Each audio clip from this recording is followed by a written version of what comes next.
வணக்கம். இன்றைக்கி வந்து செட்டிநாட் ஸ்டைலில் மீன் வறுவல் தாங்க செய்யப்போம். நல்ல காரசாரமாக மசாலா உதிராமல் எப்படி மீன் வறுவல் செய்கிறது அப்படின்னு தான் இந்த வீடியோவில் பார்க்க போகிறோம். வாங்க வீடியோக்குள்ளே போகலாம். வீடியோவை ஸ்கிப் பண்ணாமல் பாருங்கள். இப்போ இதுக்கு வந்து நான் 1/2 கிலோ மீன் வந்து நல்லா க்ளீன் பண்ணி எடுத்து வச்சுருக்கேன். இப்போ இது இருக்கட்டும். ஒரு பிளேட் எடுத்துக்கலாம் ஃபஸ்ட்டு. இப்போ இந்த பிளேட்டில் தான் நம்ம மசாலா சேர்க்க போகிறோம். 1 டேபிள் ஸ்பூன் அளவுக்கு வெறும் தனி மிளகாத்தூள் சேர்த்துக்குங்க. இப்போ இதில் வந்து 1 ஸ்பூன் வந்து காஷ்மீர் மிளகாய் சேர்த்துக்கலாம். நீங்கள் இருந்தால் சேர்த்துக்கங்க, இல்லைன்னா ஸ்கிப் பண்ணிவிடுங்க. இப்போ 1/4 டீஸ்பூன் அளவுக்கு மஞ்சத்தூள். இப்போ 1 டேபிள் ஸ்பூன் அளவுக்கு தனியாத்தூள் சேர்த்துக்கலாம். நம்ம எந்த அளவுக்கு மிளகாத்தூள் சேர்த்தோமோ அதே அளவுக்கு தனியாத்தூள் சேர்த்துக்குங்க. 1 ஸ்பூன் அளவுக்கு உப்பு சேர்த்துக்கலாம். உங்களுக்கு உப்பு எந்த அளவுக்கு தேவையோ அந்தளவுக்கு சேர்த்துக்குங்க. நான் வந்து 1 ஸ்பூன் சேர்த்துருக்கேன். இப்போ எல்லாத்தையும் உப்பு மிளகாத்தூள் எல்லாத்தையும் நல்லா மிக்ஸ் பண்ணிக்கோங்க.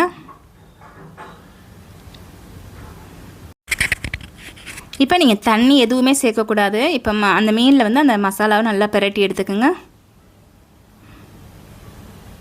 இப்போ இது மட்டும் சின்ன கடாய் எடுத்துக்கோங்க. இல்லை கடாய் இல்லை கிண்ணம் ஏதாச்சும் நீங்கள் எடுத்துக்கோங்க. எல்லா மீனையும் இதே மட்டும் பிரட்டி எடுத்துக்கலாம்.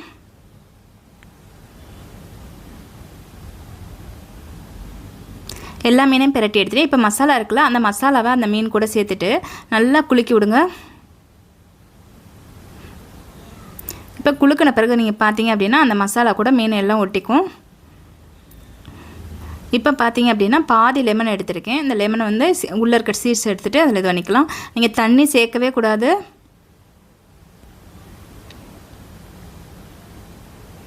இப்போ ஃபஸ்ட்டு எப்படி குலுக்கி விட்டுமோ அதே மாட்டம் குலுக்கி விடுங்க. இந்த லெமன் இதெல்லாம் எல்லா மீன்லேயும் படுற மாட்டோம் நல்லா குலுக்கி விடுங்க.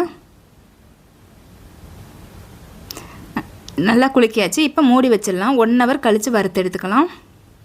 இப்போ 1 ஹவர் ஆகிடுச்சு, நல்லா ஊறிடுச்சு. இப்போ நீங்கள் மீன் பார்த்தீங்க அப்படின்னா நம்ம தண்ணி எதுவும் சேர்க்கலை. ஆனால் உங்களுக்கு நல்லா பாருங்கள், நல்லா மசாலா ஒட்டி பார்த்தீங்கன்னாவே தெரியும். கையில் வந்து நல்லா பேஸ்ட் மாட்டம் ஒட்டிக்குது. இந்த மாட்டம் இருக்கும்போது தான் அந்த மீனில் நல்லா மசாலா ஒட்டி காரசாரமாக இருக்கும்.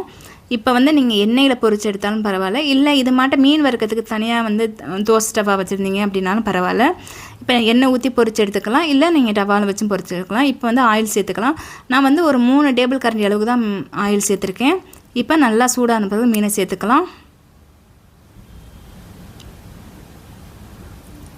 இப்போ நடுவில் மட்டும் மீன் சேருங்க. ரொம்ப சுற்றி சேர்த்திங்க அப்படின்னா மீன் அந்தளவுக்கு வேகாது.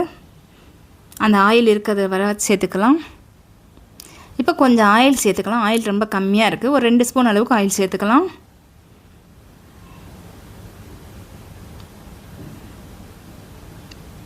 இப்போ ஸ்டவ்வை வந்து மீடியம் ஃப்ளேமில் வச்சு நல்லா வேக விடுங்க. ஒரு 3 நிமிஷத்துக்கு நல்லா வேக விட்டிங்க அப்படின்னா நல்லா வேந்துடும். இப்போ 3 நிமிஷம் ஆகிடுச்சு. நல்லா திருப்பி விடுங்க. பார்த்திங்க அப்படின்னா நல்லா முறுமுறுன்னு நமக்கு வெந்துடுச்சு.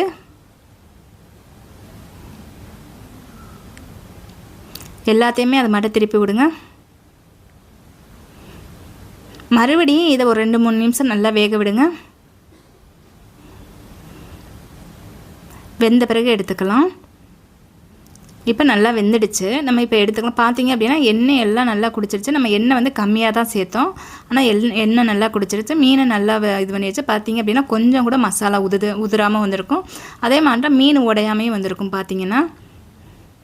இப்போ எல்லா மீனையும் எடுத்துடலாம் பிளேட்டில். எடுத்துகிட்டு அந்த பார்த்தீங்க தோசை டவாவில் இருக்குது பார்த்தீங்களா, அதை கீழே போட்டுருங்க. இப்போ எண்ணெய் கிடையாது, அதனால் அதை போட்டுட்டு மறுபடியும் எண்ணெய் ஊற்றி பொரிச்சுக்கலாம். மறுபடியும் எண்ணெய் சேர்த்துக்குங்க. இப்போ மீதற்க மீனையும் இதே மாட்டம் நம்ம பொரிச்சு எடுத்துக்கலாம். எண்ணெய் சூடான பிறகு மீதற்க மீனை இதில் சேர்த்துடுங்க.